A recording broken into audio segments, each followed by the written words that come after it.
Paz do Senhor, meus irmãos. Pastor Edson Maciel, em Assembleia de Deus Brasileira, Ferreira de Vasconcelos, Rua Márcia Angélica Lopes, número 121. Márcia Angélica Lopes, 121, próxima estação ferroviária da CPTM. Você é o nosso convidado para orarmos, para buscarmos a presença de Deus, para buscarmos resolução para os nossos problemas. Sim, porque enquanto humanos sempre teremos problemas, enquanto pessoas sempre teremos problemas, e a igreja tem essa função, tem esse papel de ser um pronto-socorro de Deus, tá? De abrir a ficha junto com você, que precisa de Deus. Lógico que Deus responde individualmente, inclusive é sobre isso que vamos falar aqui agora, sobre libertação plena. Contudo, a igreja, o templo, as pessoas, a ministração, o louvor, tudo isso ajuda muito, né? É necessário cultuarmos. Inclusive nós vamos gravar uma live sobre a necessidade de estarmos presentes na igreja, né? Eu não gosto muito da palavra obrigatoriedade, por isso eu gosto da palavra necessidade. Mas agora eu quero falar sobre libertação, né? Sobre estar liberto, sobre ser de Deus, sobre estar em Deus. Ainda há muito conflito religioso. Eu sou a favor do termo religião, né? Gosto da palavra religião, com a ideia do latim religare, né? O cristianismo é a única religião que liga ou religa o homem a Deus de novo, o grande Criador, né? Sem nenhuma crítica a outra religião, tá certo? Porque eu acredito que é necessário que o homem tenha religião. Se ela é boa para aquela pessoa que a tem, tá tudo certo. A minha conversa aqui é com você, cristão, com você que tem na Bíblia regra de fé e prática e Jesus como suficiente Salvador, tá bom? Então abra sua Bíblia em 2 Coríntios, capítulo 5, verso 14, 2 Coríntios 5, 14, e vem junto comigo aqui para a gente refletir. Não é que junto comigo porque eu tenho a verdade última, não, vem junto comigo para a gente refletir sobre a palavra de Deus, na palavra de Deus. Eu sou liberto quando eu me converto. Eu gosto sempre de pensar no cristianismo como algo muito simples, uma religião simples, não é nada de mistério, nada que tem coisas ocultas nas entrelinhas, não. A Bíblia é simples. Mas eu não consigo entender. Falta o estudo direcionado, adequado às Escrituras, certo? Iniciação ao grego, iniciação ao hebraico, princípios hermenêuticos, e aí vai. Mas tem coisa que, poxa vida, eu estava lendo outro dia, irmão Edson, e eu vi que os iranianos são persas. Os persas deram um trabalho danado para Daniel. Então nós precisamos também ter noção de história geral. O que é isso? Esses iranianos são aqueles mesmos persas? Legal, né? Bacana saber que não existe só Israel, que é daquele tempo. Existem os persas também.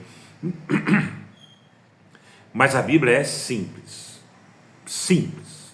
Basta termos essas noções gerais e a gente consegue entendê-la sem muita dificuldade, sem muita delonga. É aí que está o grande X. Conversão reconheço Jesus como suficiente Salvador e a Bíblia como regra de fé e prática. Nesse momento que levanta a mão e reconhece Jesus como o único suficiente Salvador, a pessoa é liberta. O Espírito passa a viver nela. O Espírito de Deus opera um milagre chamado regeneração. É uma das bênçãos da salvação, que é a justificação pela fé, reconhecer Jesus como suficiente Salvador, e a regeneração, que é o nascimento automático em Cristo. Isso posto, dito isso, aí eu estou pensando aqui nessa coisa de, será que eu tenho que fazer um culto de quebra de maldição? Ah, será que eu tenho que fazer uns protocolos? Eu li um livro recentemente, por enquanto eu não vou dar o nome do livro, se você já leu, já ouviu, você deve saber de qual estou falando, em que o escritor diz que Lilith, o espírito maligno, um demônio chamado Lilith, teria alterado a genética masculina para fazer com que a genitália masculina se torne ou fique parecida, ou se tornou parecida com a de um cão, com a de um cachorro. Quando eu li isso, eu confesso que minha vontade era queimar o livro. Que absurdo! Desde quando um demônio, seja ele qual for, mesmo que seja Satanás, tem autorização de Deus para alterar a genética masculina, a genética humana? Não vamos discutir isso aqui. Eu só estou pontuando esse detalhe para que a gente leia esse texto e entenda como é grande a salvação. Como é maravilhoso estar em Cristo. Quem está em Cristo, meu irmão, não tem medo do amanhã. Não, esquece o ontem, reúne tudo aí, a sua bagagem de ontem, Deus não lembra mais. Vamos lá? Verso 14, capítulo 2, 2 Coríntios. Assim, pois o amor de Cristo nos constrange ou nos domina. A palavra constrange aí não é constranger de nos deixar embaraçado, não é constranger de nos deixar num ambiente onde a gente fica sem saber o que fazer, não é isso. O amor de Cristo nos impulsiona, nos domina, faz com que eu me direcione, eu tenha uma direção, é nesse sentido, não é nos constrange no sentido de ficar constrangido, embaraçado ou envergonhado, tá bom? Então o amor de Cristo nos domina, ele está em mim, ele me deixa fervoroso, ele me deixa alegre, ele me deixa impulsionado a fazer a obra de Deus, ele me deixa impulsionado a glorificar a Deus. O amor de Cristo por me dominar, por estar em mim, por me constranger, por me fazer ir em frente e me põe no caminho, ele faz com que eu tenha vontade de louvar o nome santo do Senhor. É isso. Entenderam? Porque reconhecemos isto. Um morreu. Quem morreu? Jesus, o Cordeiro que tira o pecado do mundo. Logo, todos morreram. Ora, assim como todos morrem em Adão, todos nascem ou morrem em Cristo. Entenderam? Todos morrem em Adão. O primeiro homem, o primeiro Adão, o tipo, antitipo. Adão é o tipo de Cristo, Cristo é o antitipo de Adão.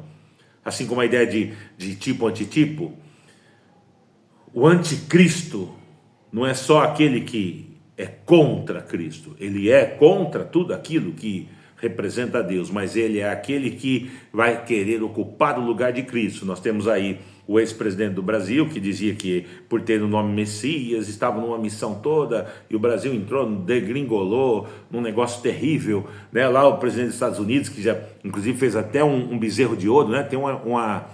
Tem uma estátua dele, com um monte de pseudo-pastores em volta de mão dadas fazendo oração. Então esses são tipos de anticristo. Jesus é o antitipo de Adão, ele ocupa o lugar de Adão, positivamente falando, enquanto que o anticristo ocupa vai ocupar, né? Negativamente. Alguns têm tentado, aí por isso que João fala, muitos anticristos têm saído do meio de nós, pessoas que vêm para a igreja, se convertem, são consagradas, né, tem uma inspiração, tem um encontro com Cristo, mas Satanás lança uma seta, ele começa a achar que é especial, ele começa a achar que ele é o suprassumo, né? Haja vista Reverendo Moon, o Branham, e entre outros aí, esse pessoal da teologia da prosperidade, né, que se auto-intitulam apóstolos no mesmo quilate dos 12, não todos, é claro, mas boa parte deles. Então essas pessoas são tipos de anticristo. Mas aqui, Adão morre quando erra. Deus o perdoa ali provisória e precariamente, matando um animalzinho. Jesus morre por todos. Deus perdoa definitivamente a humanidade, todo aquele que reconhece Cristo como suficiente Salvador, todos aqueles que aos pés da cruz reconhece que era eu que devia estar ali. Por isso ele fala, um morreu por todos, logo todos morreram. Verso 15, ele morreu por todos, para que os que vivem não vivam mais para si mesmo.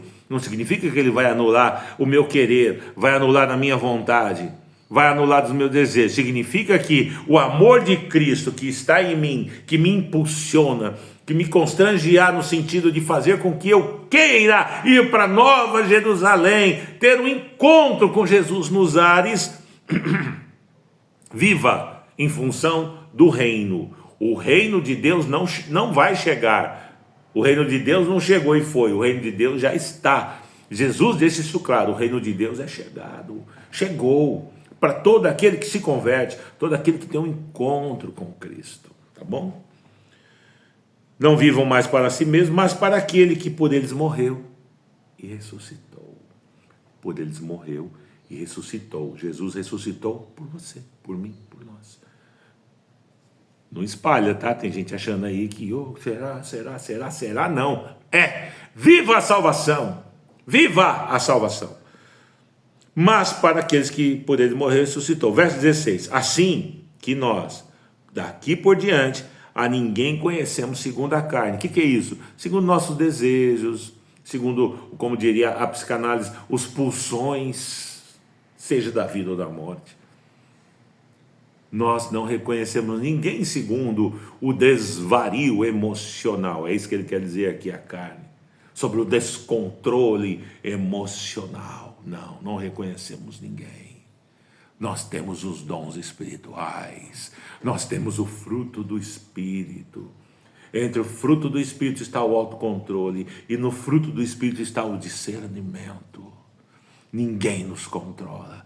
Só Deus, porque assim eu permito. Porque assim permitimos. E se antes conhecemos Cristo segundo a carne, ou seja, eu reconheço Jesus, eu acho ele bonitinho, eu acho bacana, um revolucionário, não é? Um filósofo, um psicólogo, segundo a carne é assim, segundo as nossas emoções, as perspectivas das ciências da religião, que são positivas e são válidas e vale a pena estudá-las, é assim que elas reconhecem a Cristo, como um revolucionário, um grande psicólogo, um grande filósofo, um grande terapeuta. Já agora, não o conhecemos deste modo. Nós, crentes cristãos, não conhecemos Cristo assim, ou só assim. Aí ele põe no verso 17 para o nosso encerramento. E assim, se alguém está em Cristo, é nova criatura. As coisas antigas ou velhas já passaram, eis que se fizeram novas.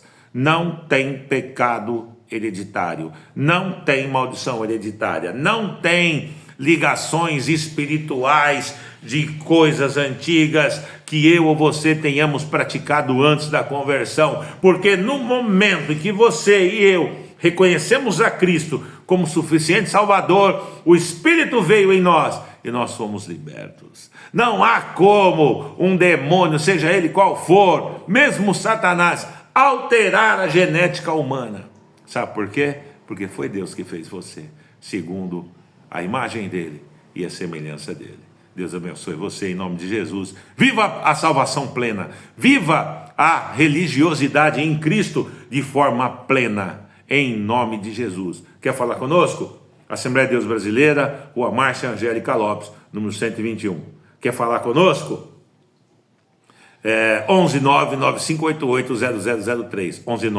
119-9588-0003. Paz a todos.